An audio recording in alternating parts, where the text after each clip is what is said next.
Assalamualaikum warahmatullahi wabarakatuh. Perkenalkan, nama saya Teguh Muhammad Rizky Saputra. NPM saya 31122011030. Saya dari kelas A1 jurusan Ilmu Komunikasi Universitas Sangga Buana YPKP Bandung. Di sini saya akan sedikit menjelaskan atau mempresentasikan mengenai materi globalisasi dan dampak komunikasi massa. Globalisasi adalah suatu proses integrasi internasional yang terjadi karena pertukaran pandangan dunia, produk, pemikiran, dan aspek-aspek kebudayaan. Ada pemicu terjadinya globalisasi, yaitu kemajuan infrastruktur, transportasi, dan telekomunikasi yang termasuk telegraf dan internet. Itu merupakan faktor utama yang terjadi dalam globalisasi yang semakin mendorong saling ketergantungan aktivitas ekonomi dan budaya. Ada beberapa faktor penyebab globalisasi. Yang pertama, perkembangan informasi, teknologi, dan transportasi. Yang kedua, meningkatnya kerjasama internasional. Yang ketiga, kemudahan transportasi. Yang keempat, ekonomi terbuka. Dan yang kelima, minimalisir campur tangan pemerintah dan peran negara dalam mengusahakan pelayanan sosial. Berikutnya ada aspek globalisasi. Dalam perkembangan globalisasi ada 3 aspek yang terpengaruhi oleh globalisasi. Yang pertama ada aspek ekonomi, yang kedua ada aspek sosial budaya, dan yang ketiga ada aspek politik. Mengenai aspek ekonomi, yang kita dapat lihat itu terjadinya transaksi atau perdagangan internasional jual beli melalui online maupun non online. Kalau misalnya aspek sosial budaya, yang kita dapat lihat itu proses masuknya di mana nilai, norma, pandangan hidup kita, hal ini merujuk kepada perilaku masyarakat yang tengah dipengaruhi oleh budaya global. Ada juga ciri-ciri globalisasi. Globalisasi memiliki ciri-ciri sebagai berikut. Yang pertama, terjadinya kemajuan dan perkembangan teknologi dalam berbagai aspek. Yang kedua, terjadinya kerjasama ekonomi antar dunia yang menyebabkan adanya ketergantungan antara pasar dan produksi ekonomi negara. Yang ketiga, munculnya berbagai masalah bersama yang harus diselesaikan.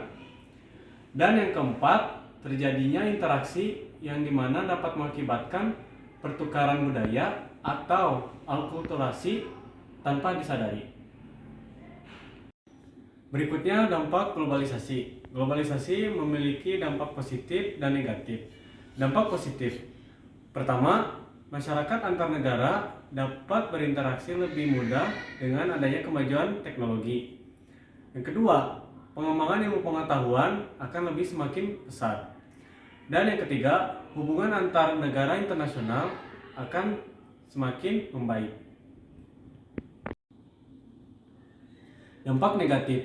Yang pertama, lunturnya nilai-nilai kebudayaan asli masyarakat karena mulai melebur dengan budaya asing dari luar.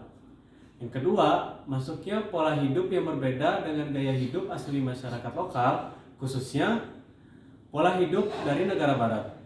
Dan yang ketiga, peningkatan polusi udara dan kerusakan lingkungan. Upaya menghadapi globalisasi. Pada dasarnya, globalisasi itu bukanlah hal yang buruk dan memiliki banyak manfaat. Semakin berkembangnya teknologi informasi dan komunikasi dapat memudahkan kita semua dalam melakukan proses interaksi dan pencarian wawasan atau ilmu pengetahuan yang lebih efisien.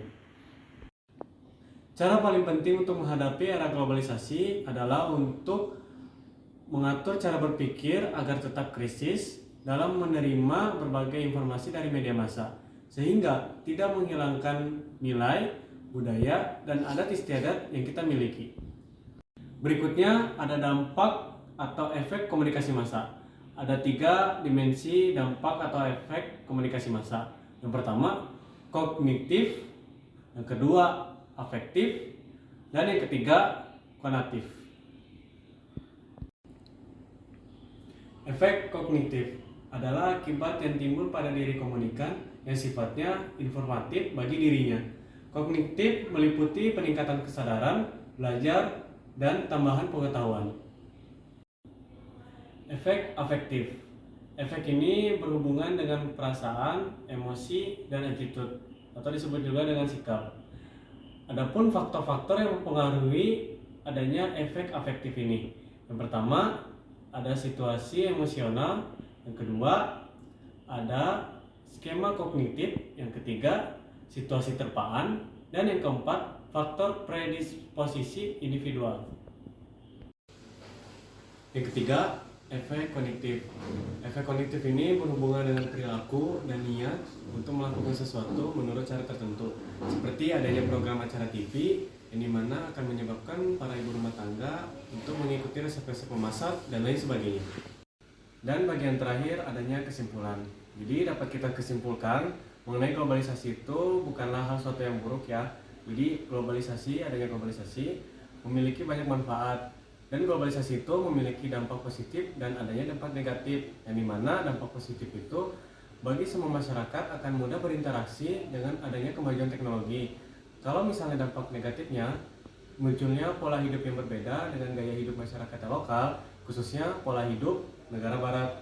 Jadi globalisasi itu memiliki banyak manfaat, tidaklah buruk. Sekian dari saya, semoga materi yang saya sampaikan bisa bermanfaat bagi kita semua. Wassalamualaikum warahmatullahi wabarakatuh.